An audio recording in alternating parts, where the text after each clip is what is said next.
Los líderes populistas suelen presentarse como redentores de los humildes, enfrentando a las élites políticas y económicas que supuestamente no ven lo que el pueblo pide o necesita. Pero ¿qué ocurre cuando este líder redentor proviene del partido privilegiado al cual perteneció durante años y que ahora pretende aniquilar? En 2006, México vive uno de los capítulos más dramáticos de su historia reciente.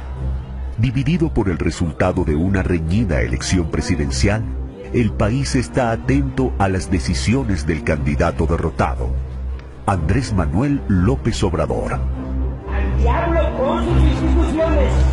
El 2006 nos deja muy confrontados, nos deja muy polarizados en los medios, en las élites culturales, en las familias. López Obrador tenía razón en estar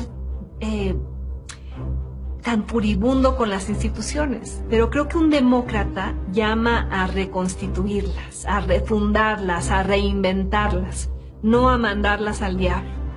Apoyado en la indignación de millones de mexicanos, López Obrador llama a desconocer los resultados, desafía a las instituciones y culpa del presunto fraude a la llamada mafia del poder.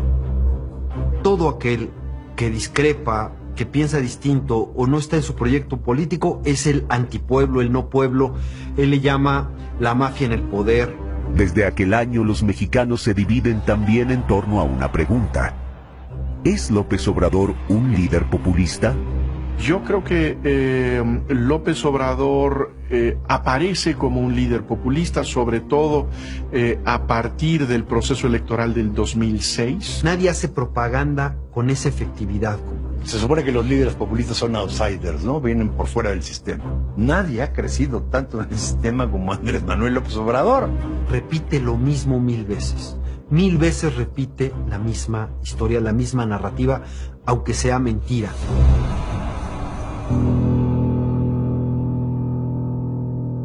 Andrés Manuel López Obrador, el Redentor Furioso.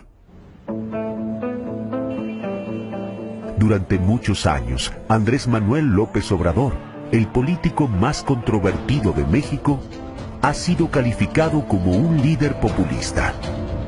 Populista o no, los analistas coinciden en que Andrés Manuel no es propiamente un hombre de izquierda. Sus convicciones se remontan al llamado nacionalismo revolucionario, una ideología justiciera surgida de la Revolución Mexicana y que aún es, al menos en teoría, el credo del Partido Revolucionario Institucional, o PRI. No es un hombre de izquierda, no tenía relación con la izquierda. En Tabasco no existía la izquierda. López Obrador es una izquierda en el sentido específicamente mexicano, nacional, revolucionaria, caudillista, monotemática, con pocas ideas innovadoras que hemos visto en otras izquierdas latinoamericanas para combatir la desigualdad, para promover los derechos de las minorías. Entonces me cuesta trabajo asociarlo a él con la etiqueta izquierda. Su visión del mundo es la visión típica del PRI de la segunda mitad del siglo XX, y yo creo que en su fantasía está la de la restauración del PRI noble, bueno, cercano a la gente. Hacia mediados de los años 80, la simulación política, las constantes crisis económicas y la devaluación de la moneda son algunos de los atributos que los mexicanos reconocen en el Partido de la Revolución. El priista López Obrador no es la excepción. Andrés Manuel es un hombre del PRI originariamente, ¿no? Es un hombre formado precisamente en esa estructura inmensamente populista que ha sido el PRI. Desde muy joven, López Obrador entra a las filas del PRI, por lo que el ADN de su política desciende de aquí. Hoy es parte de su pasado, pero a la vez una sombra que lo persigue. Pareciera que es muy hábil para mutar cuando el lugar donde está ya no sirve a sus intereses. Pasó al PRD y lo volvió miembro del Foro de Sao Paulo para alinearlo al socialismo del siglo XXI. Cuando tuvo diferencias con otros líderes del PRD, también se fue a formar su propio proyecto en Morena. A pesar de las constantes críticas, lo que realmente nos deja ver es que lo que más odia en los otros, a quienes critica de incongruentes y faltos de ideales, es en realidad lo que menos le gusta de él mismo.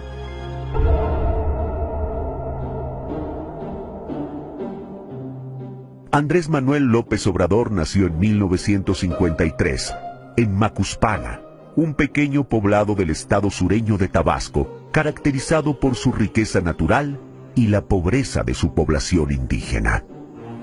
Con 20 años, en 1973, Andrés Manuel concluye la escuela preparatoria en Villahermosa, capital tabasqueña, y se instala en la Ciudad de México para cursar la licenciatura en Ciencias Políticas de la Universidad Nacional Autónoma de México.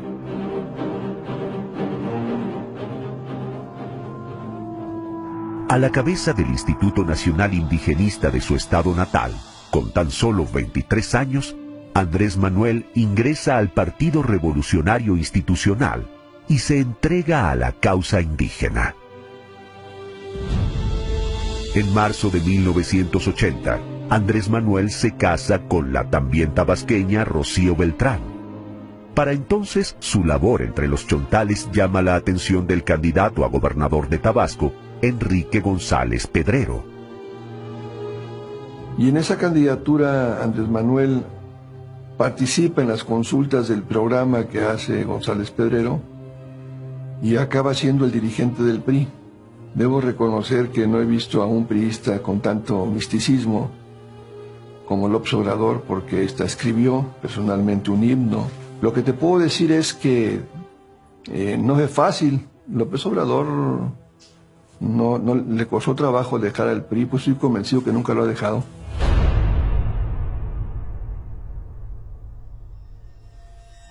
Andrés Manuel asume la tarea de enfrentar como opositor al partido en el cual se ha formado.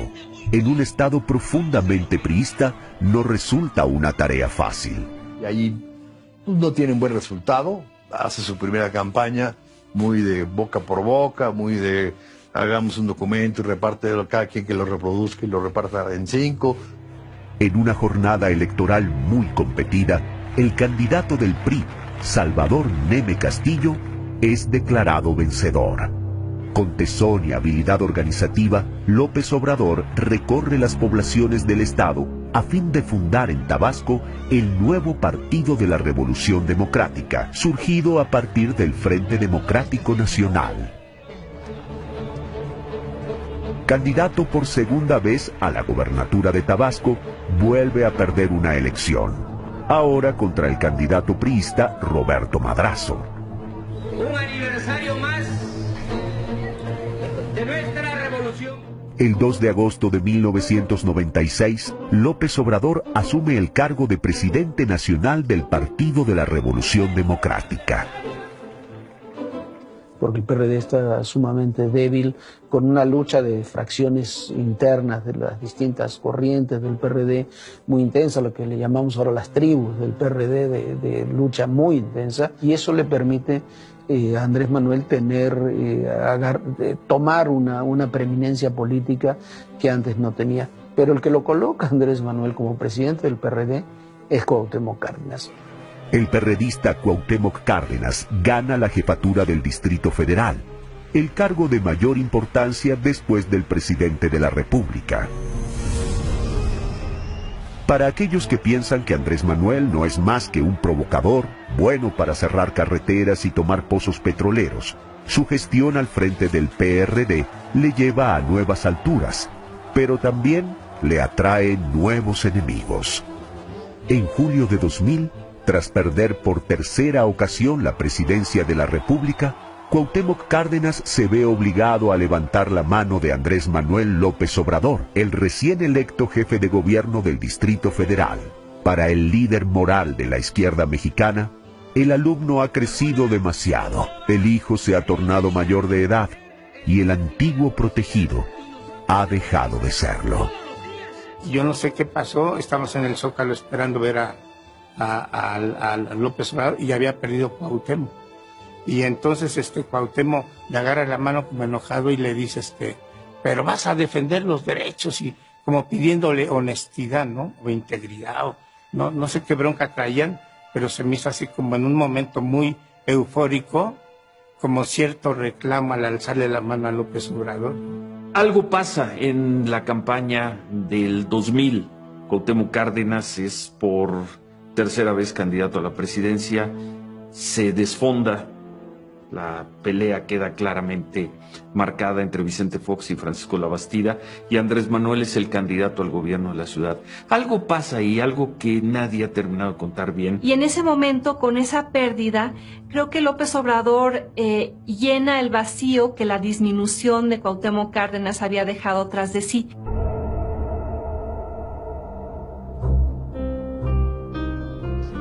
El 5 de diciembre de aquel mismo año, Andrés Manuel López Obrador asume la jefatura de gobierno del Distrito Federal, sin duda el reto más desafiante de su carrera política. Los ojos de todo México están puestos en él, no menos que en el nuevo presidente de la República, el panista Vicente Fox Quesada.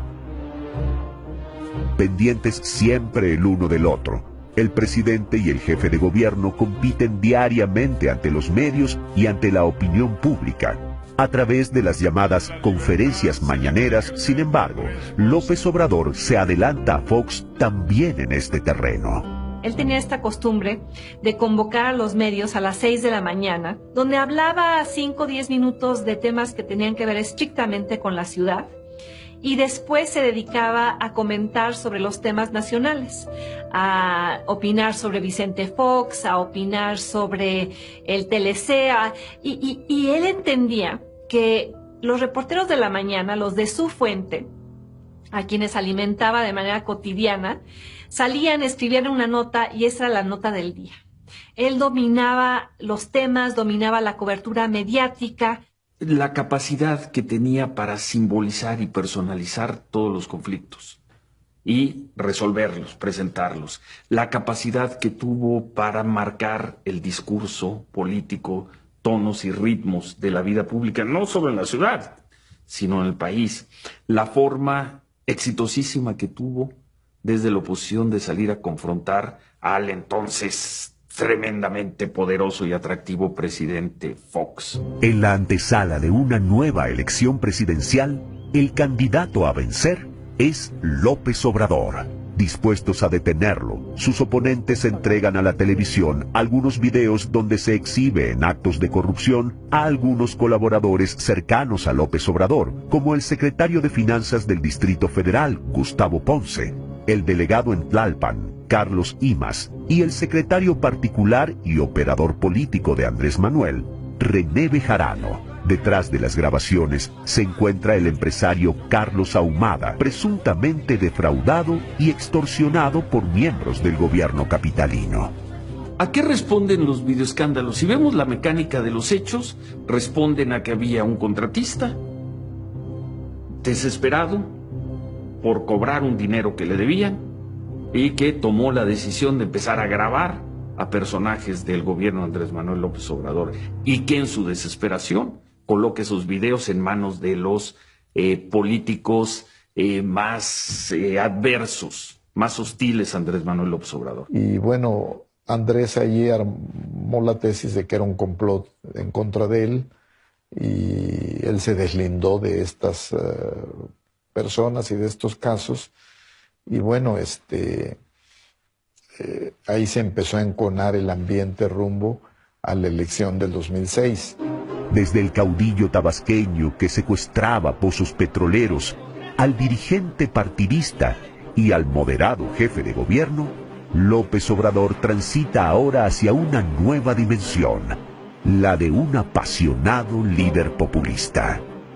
Ahí ya le da forma a su discurso, al discurso de esto es un complot, esto es una conspiración de las fuerzas corruptoras.